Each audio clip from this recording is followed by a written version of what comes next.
Hey guys, it's Dr. Keck at the Sports Pod. Welcome to another episode of our SP Moves. Today we are going to really dive into that lower extremity. We're going to be focusing on the rectus femoris, that hip flexor. This is really focused towards our soccer athletes, but it's also for anybody. So we're going to start with smashing. I'm going to take a lacrosse ball. So in that rectus femoris, I'm going to start up here, more towards our ASIS. Okay, I'm getting into this nice planking position here. All of my weight is on that ball. And from here, I'm going to just really drill into it as I move through its range of motion. So we're going to hit two spots on our rectus femoris. One of them is going to be more near that origin. The other one is going to be down more near the patella. So we got to really focus on those transition zones. So down towards the patella is where it moves from being muscle to tendon. So that musculo-tendinous junction is always a pretty vulnerable spot. So we want to focus on that. We also always have a lot of trigger points in that muscle belly a little bit higher. So that's where I'm focusing right now. So I'm really just trying to hold that tension on the ball for a period of time. We've talked about this a lot before, but it's always important to understand those two principles of time under tension. So we have that muscle under tension for those 2 minutes. So we got a lot of downtime to chat. So we're focusing a lot on the lower extremity in soccer players. A lot of soccer players just take their abilities for granted. They really take their running and their speed and all this stuff that they can do, but they don't take the time to really maintain these muscles and keep them healthy. So we're gonna really work on that lower extremity mobility, or being able to control in those ranges of motion, so we can reduce injury.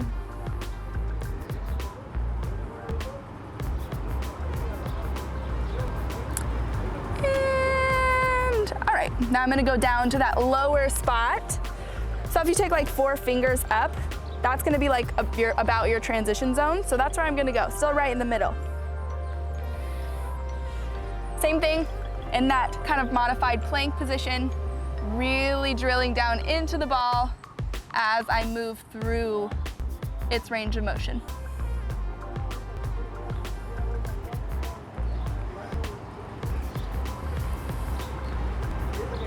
So as we may know, all of our quads, so our rectus femoris, vastus lateralis, vastus medialis, they all are coming to a common insertion point, common tendon, that patellar tendon. So this can be a cause of knee pain a lot of times when there's dysfunction in the quads. It can lead to that patellar tendon pain, or that anterior knee pain, that pain on the front of your knee. So it's important that we address these situations. And this is a common injury in soccer athletes, that patellar tendonitis, that overuse where you're kind of overstepping your capacity. So we gotta really get into these quads and maintain them to prevent injury. Almost there.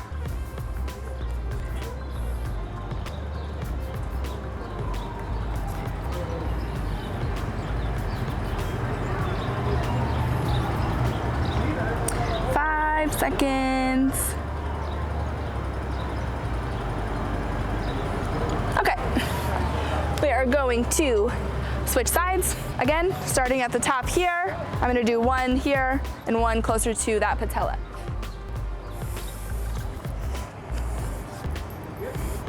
And that kind of plank position here.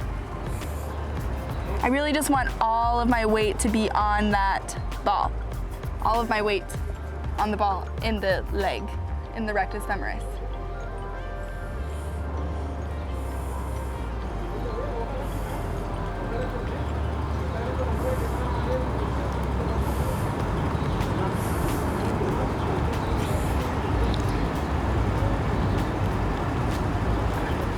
I think quads are one of like the most painful things to smash into. A lot of people neglect them, but it's super important for our runners, our soccer players, really everyone. We gotta get into those.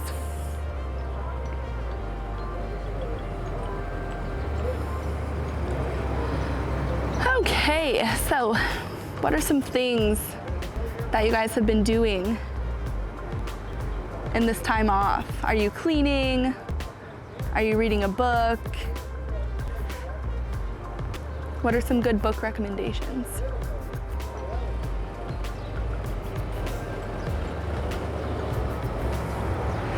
Almost there, 30 seconds.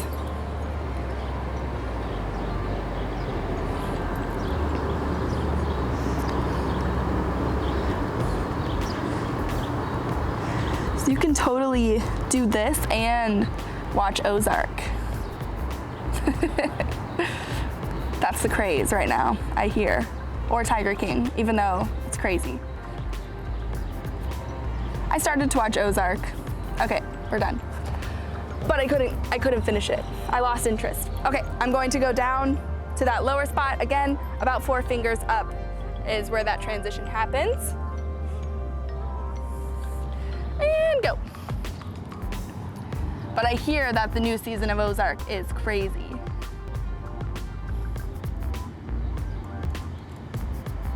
That's what Dr. Wu said, but Dr. Wu also likes the Great British Baking Show. So his judgment may be clouded.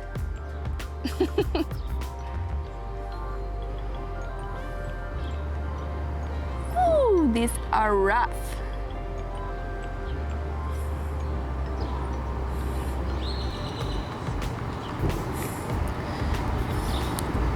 Speaking of baking, I've been baking a lot more. Not baking, I guess just cooking.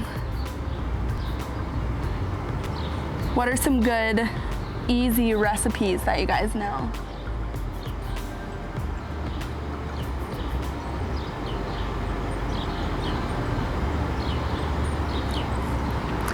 Almost there.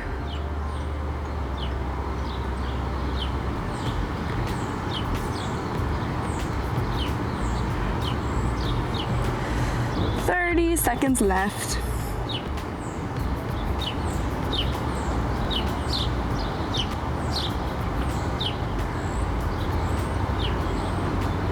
Ooh. Sometimes you may notice when you're doing this, you may notice pain somewhere else. So like around the patella or something like that. We call that referral pain. And that's normal. That just means that there's a trigger point and they're referring pain elsewhere. Okay, we did it. Next, we are going to go into what we call a couch stretch. So many of you probably have done this with us before. So I'm going to use my shoe to help my knee since I'm on the concrete here, but you can use a pillow or really anything. And then you can also do this up against a wall. Maybe a little bit easier than this, but what we're going to do here, I'm going to put this right here. Okay, so this leg is up, this one is here. We're going to be driving forward. So what we're doing here is we're stretching out our hip flexors here. So that rectus femoris, that psoas. So what you want to do is tuck your pelvis under. So here's out, really tucking it under, and then driving forward till you feel that stretch. Again, it should be uncomfortable, but not so uncomfortable that you can't hold it for the full 2 minutes. When you're doing this, the closer, so if I had a wall, the closer I am to the wall, so the more flexed my leg is here, the deeper that stretch is going to be. So just make this stretch whatever it may mean for you. Important things here, again, are we want to tuck that pelvis under. We are driving forward, but our hips are nice and square. We don't want to be out here like this. They're nice and square. I always get made fun of, but you have a belly button flashlight, and that should always be facing forward when you're doing this. And we're just going to hold it. Again, we hold it for those 2 minutes. We got to get that time under that tension.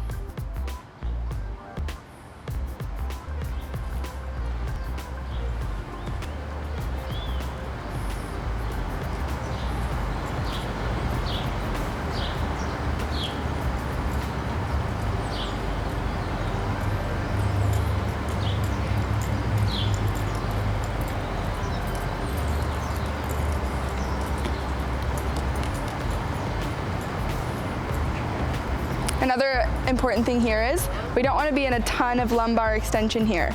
Should be nice and neutral here. Not here, here. We want all of that extension coming through those hip flexors, that rectus femoris and that psoas. 10 seconds.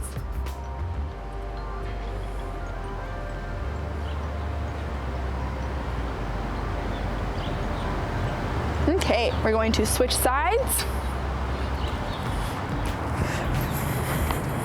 Again, I'm using my shoe. You can use a pillow, whatever. The ground may be soft enough. It's not the case here. Hips are tucked under, square, not out here, square, and I'm driving forward here. Not a lot of arch in my back, nice and neutral. And I should really be squeezing my butt, squeezing those hamstrings in order to get a little bit deeper. And we're holding.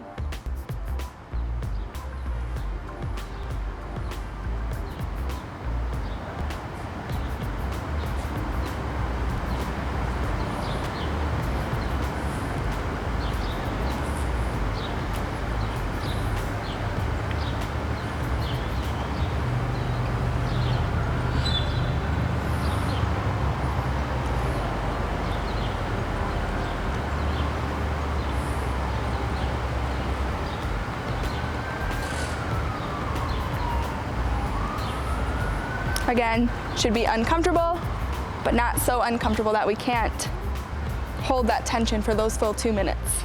That's where the changes are going to happen.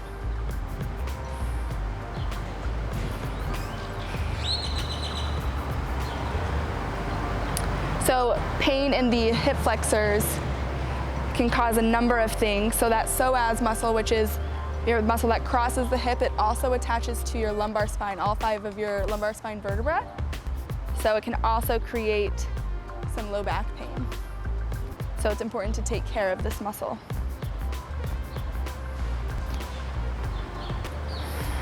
I know we're focusing on soccer, but also just as a population, we sit a lot. So when we're sitting, that psoas muscle gets contracted. It's in its inhibited position. So it lacks blood flow and things like that, but then we still have the same demand on it, which is when things get icky. It can cause that hip pain or low back pain. Okay, and good. Woo!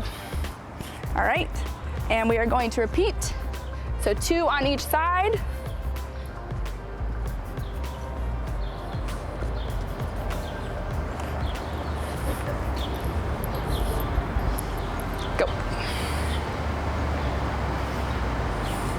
Really watch those hips. It's really easy to get into this because look how much further I can go, but that's not the point of what we're doing here.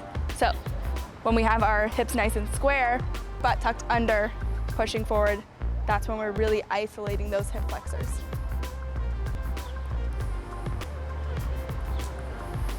And squeeze. Squeezing the butt, squeezing the hamstrings. And trying to get a little further than you may have the first time.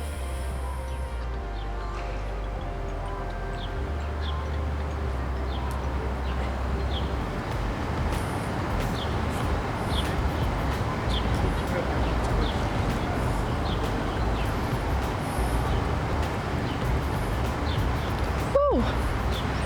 Starting to get a little crampy. What is a cramp? We get that question a lot. When we're doing things like this or getting into our cars, a lot of times our muscles will cramp and you'll feel kind of achy wherever you're doing it. That's just your brain's way of, that's your body telling you like you're not used to this range of motion. So your muscles like tightening up, like what are we doing here? So that's good. That just means you're getting into that deeper range of motion. 15 seconds.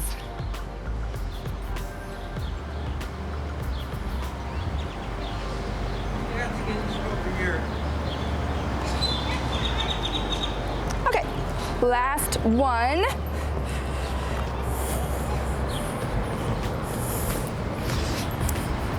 Hips are square, butt is tucked under, And I'm driving forward.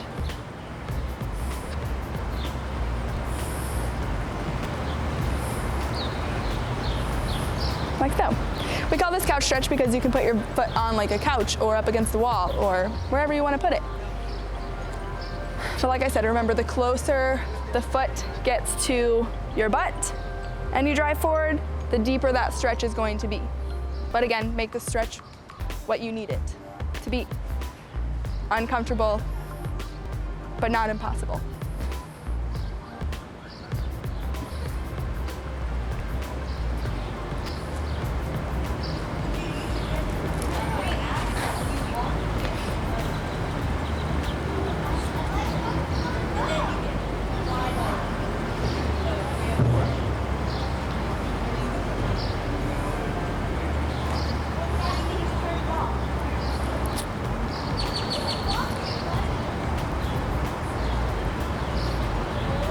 It's important to keep these hips moving.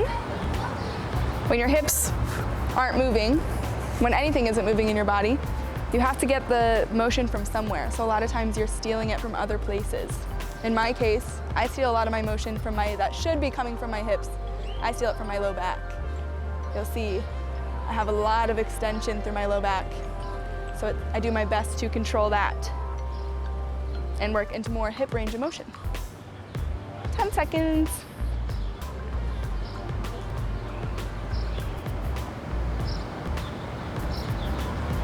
And done. Okay, lastly today, in this one, we are going to work on some knee cars. So that's that controlled articular rotation again. So we're going to get into this position here, and we're going to start by extending, externally rotating at the foot, small movement, bending, internally rotating at the foot, extending, and then we're gonna go the other way. So we're gonna go internally rotate and down, externally rotate and up. And then we'll keep doing that. We're gonna do it for 1 minute and then we'll switch. So this is important because, like I said, all of those quad muscles are coming down and attaching at that patellar tendon, crossing that knee. So we got to get through all of those ranges of motion at the knee.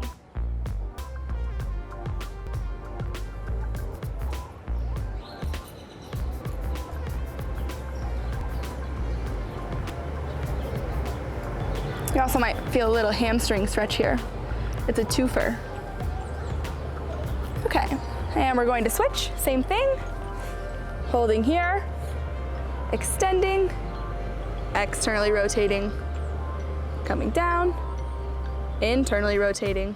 So what I'm doing is when I move my foot like that, it's internally and externally rotating that tibia where it meets the femur, or that knee joint that we create with those two bones. So we're just getting some motion in there, really priming that joint, exploring the range of motion we have at the knee.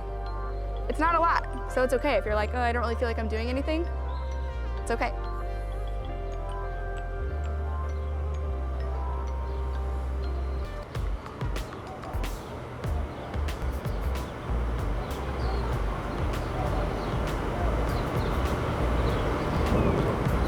Okay, and we are going to do one last set on each leg. So, bring it here. And again, like in any car we do, we're really isolating that motion. So I don't want a lot of motion through my leg up here. That's why I'm holding it here.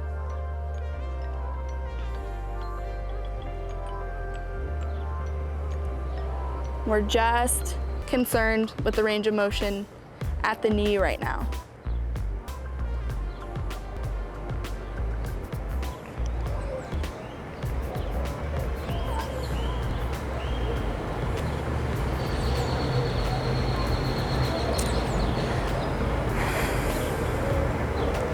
So if you guys are watching these and you're like, I really want to see you guys do this, or like, I want to know more about this, you should like tell us and we'll try to do that for you guys. Okay, last one.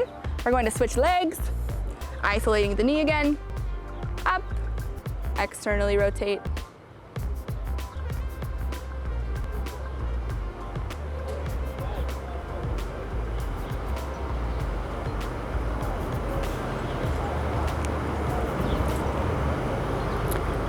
I don't know if you guys can see this on the camera, but I start to get like a little ratchety when I'm doing these.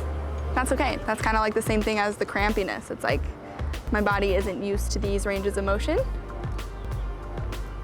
And that's okay. Alrighty. Okay, so if you guys have any questions, always feel free to find us on Instagram @thesportspod, or you can find us online at www.thesportspod.co.